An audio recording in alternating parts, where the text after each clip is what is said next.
everyone. Today we are going to talk about an essay which is titled "We Should All Be Feminists" by Chimamanda Ngozi Adiche.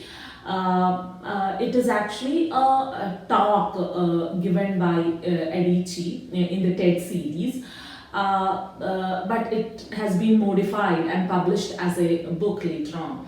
Talking about Chimamanda Ngozi Adiche, she is a well-known writer from Nigeria. Though she had begun her academic life pursuing medicine, she had deviated from that path as she was more interested in creative writing. She was always interested in stories. That is what she did from an early age onwards. During her early days, she used to read Western fiction, Western writings, and she would write about them. Most of the works that she read was Western, and her writings also, because she was influenced with this Western books. Her writings were obviously influenced by snows and apples, and it was later on that she understood the importance of transforming her own experiences. The writings that she usually wrote were somebody else's experiences, because you did not have snow there in Africa. So it was later on that she understood the importance of transforming her own experiences into storytelling. She was very aware of the dangers of a single story. So that is the reason why she encouraged pluralities, voices, and has come out as one of the most important voices of in the global literary world. An activist, she is a happy African feminist, as she would call herself, a person fighting for LGBTQ plus movement rights. We understand her as a writer who questions all sorts of injustices through her voice as well as her writing. Her voice is quite beautiful to listen to. She has given two TED Talks as such. One is The Danger of a Single Story, and the second one is We Should All Be Feminists. Now, her writing began with Purple Hibiscus, which is her first novel, published in the year 2003, and which won the Commonwealth Writers' Prize, and the second one, Half of a Yellow Sun, which was published in the year 2006. The third novel, Americana, deals with an entirely different theme when compared to her first two works, because it talks about an American woman in America. Sorry, a Nigerian woman in America. A Nigerian woman in America. And in 2017, she published her signature statement on feminism, which is titled Dear Ijewele, a feminist manifesto in 15 suggestions. It is a very beautiful work to read. And after her father's death, she published an essay mourning the death of her father titled Notes on Grief, which was published in the year 2021. This particular essay that we have got to study, that is We Should All Be Feminists, is a modified version of a talk she had delivered in December 2012 at TEDx Austin, which is an yearly conference focused on Africa. This essay was published, the modified version of the talk was published in 2014. In this particular speech or essay as such, she tells about very common things in the sense we see it everywhere, we feel it everywhere, but we do not speak about it. Very common instances that any woman would face in her life, which are conveniently made unseen, which are conveniently made invisible, or which are conveniently buried, because this is what a woman goes through on an everyday basis. Usually we talk about big things when talking about feminism, but this is actually a very normal, in the sense, things which happen to a woman on a normal basis, on a routine basis, on an everyday basis, right? So this particular essay focuses on what a woman faces in a society where you have this discrimination based on gender. And she also urges women to come out of the comfort zone and question the existing normative order of the society. Let's of course delve directly into the essay. In the first part of the essay, she talks about how she encountered the word feminism for the first time. She talks about her friend Oklahoma, who they used to quarrel each other, and one day, while they were arguing with each other, Oklahoma called her a feminist, and that was for the first time. It was for the first time that Adichie was hearing this word feminist. Now she couldn't understand what it is. Oklahoma was saying, you are a feminist. See, it was of course not a compliment on the part of Oklahoma, but then it's like almost, this is what she says, it's like you're a supporter of terrorism kind of thing. So she did not know what the word meant exactly, but that was for the first time that she encountered the word feminism for the first time. Once she reached home, she went and looked into the dictionary to see what the word meant. And then she moves, that is the first moment when she happened to hear the term feminism. Okay, then she moves on, years after, the essay moves on. In this particular, the second part of it, it talks about the negative baggage which is usually associated with the word feminist. I mean, after writing her first work, I told you about her first work, which was published in the year 2003. It is titled Purple Hibiscus. It is about a man who beats his wife all the time, and the story is quite tragic and pathetic. And while she was promoting her novel in Nigeria, a journalist, obviously a man, he said that he wanted to advise her. See, advice is free given, right? So anybody can advise a woman any moment, right? That is how the society feels.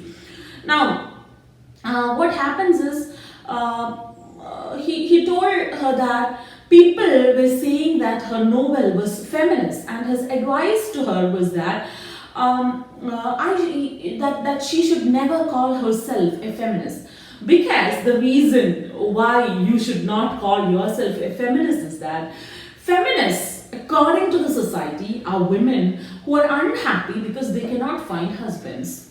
Now in this particular part, Adichie talks about the negative baggage that the word feminism carries. See, you have lots and lots of negative stereotypes associated with the word feminist. Women do not want themselves to be called a feminist because of lots and lots of reasons. And what are the different reasons? One is feminists are unhappy because they cannot find husbands. Then another thing that this particular journalist actually gave her was that feminism is not African. So if you call yourself a feminist, you are un-African, right? You are not an African. Feminism is a Western concept, right? It is a Western concept. Probably you are reading too much of Western books that you're quite influenced by it, and that is why you call yourself a feminist. So feminism is not an African concept. That is what the person advises. And then, and he also says, feminists are people who hates men. Feminists are people who hates men, right? So what she decided to do is, if feminists are unhappy, she would call herself a happy feminist. If feminism is not African, she would call herself a happy African feminist.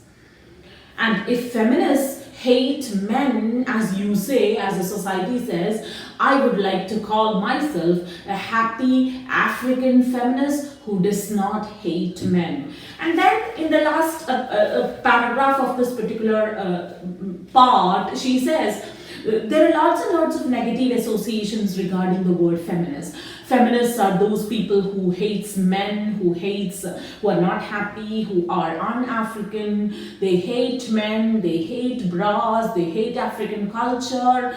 They don't wear makeup, they don't shave, they're always angry, they don't have a sense of humor, they don't use deodorant. These kinds of associations are usually connected to the word feminism.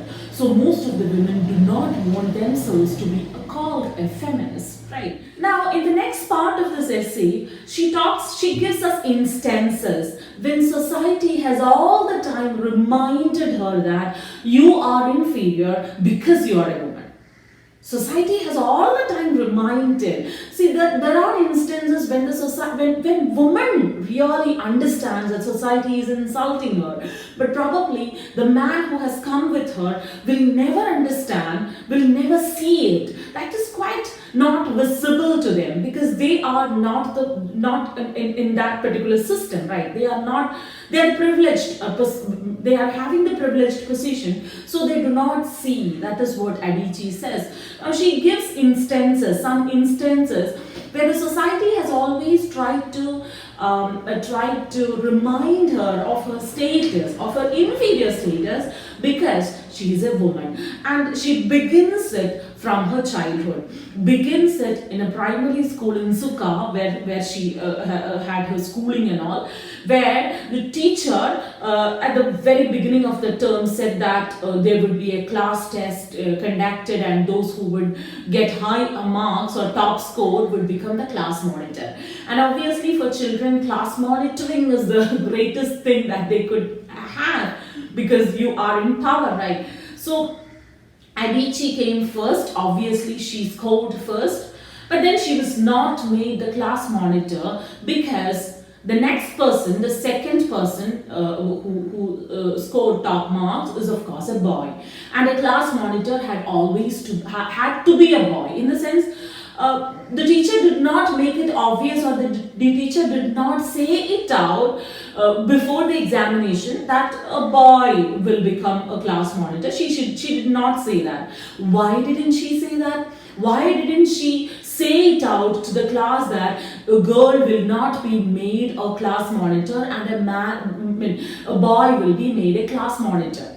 Why didn't she say that? Because it's quite obvious. That is what Adichie says. It's quite obvious. People do not expect, or the society do not expect women to be a class monitor.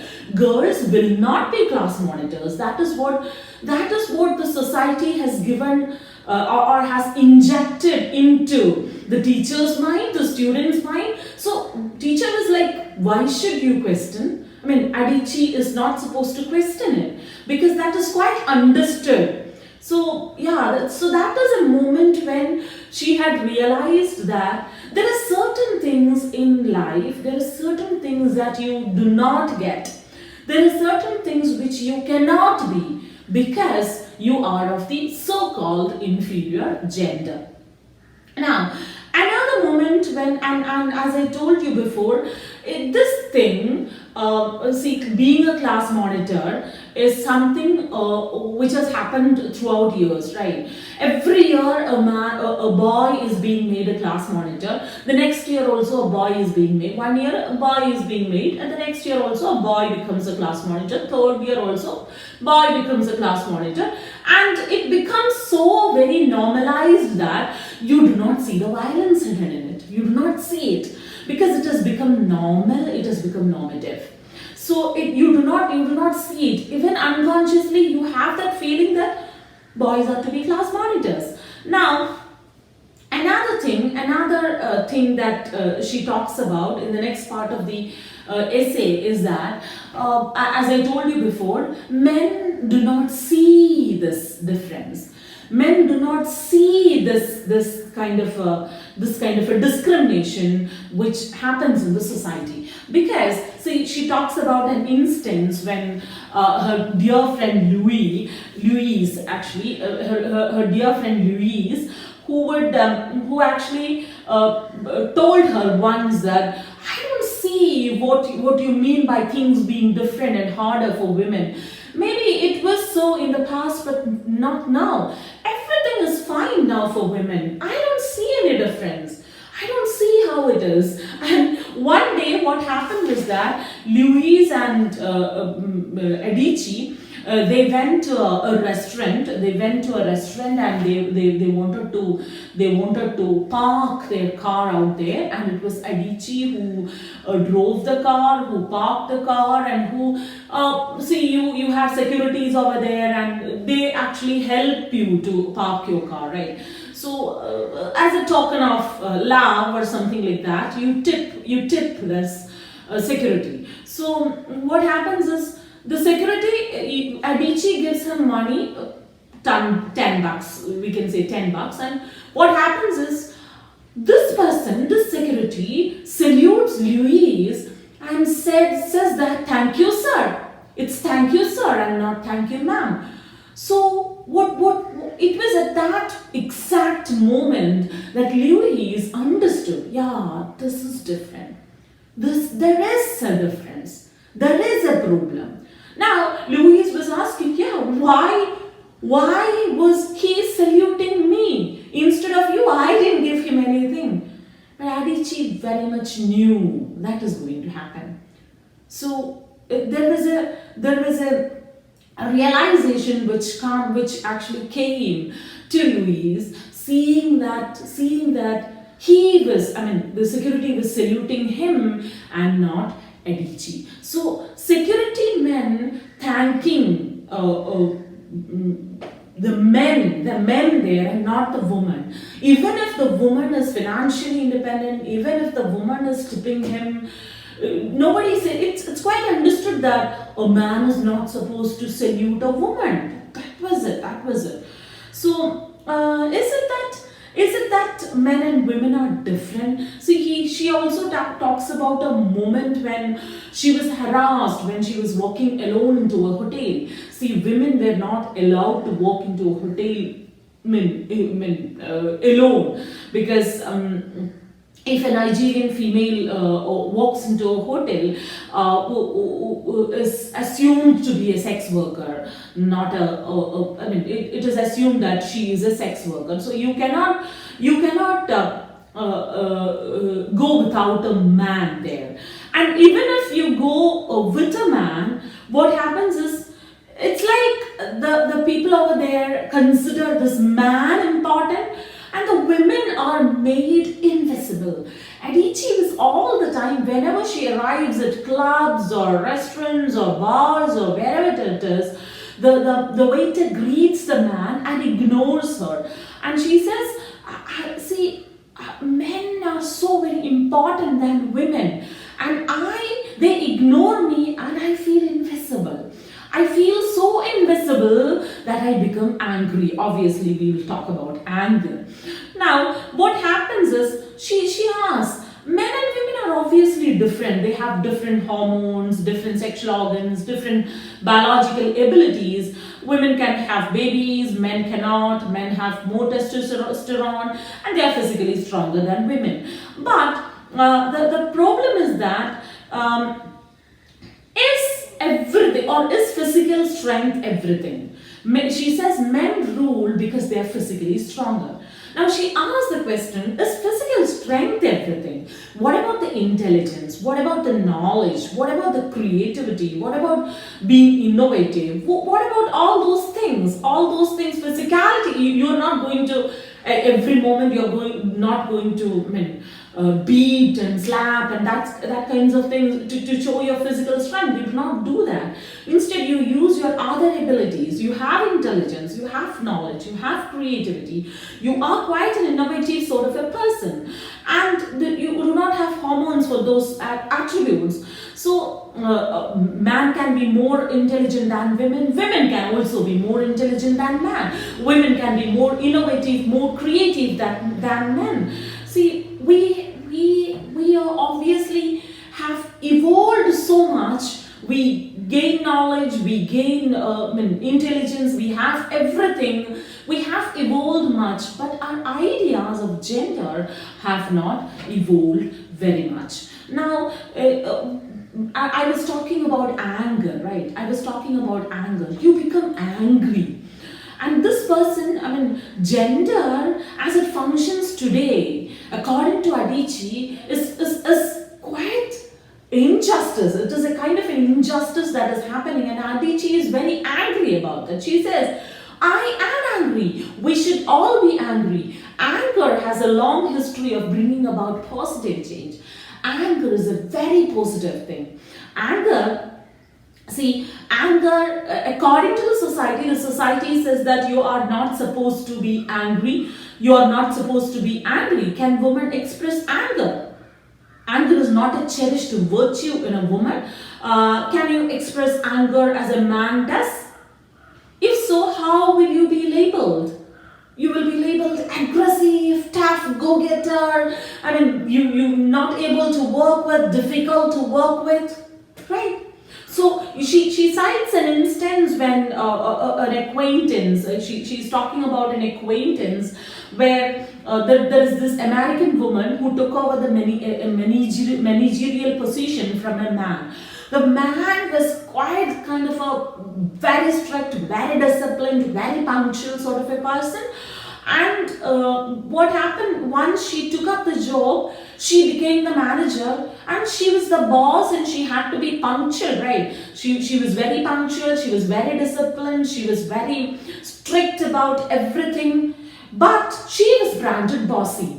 That man was not branded bossy, in the sense for a man, this anger, this bossiness, this punctuality, strictness, everything was considered to be a cherished value. Whereas for a woman, all these things are negative. Or you are being quite bossy, you are difficult to work with. These are the things that are usually told to this woman. And again, so she was aggressive and difficult to work with, the employees said.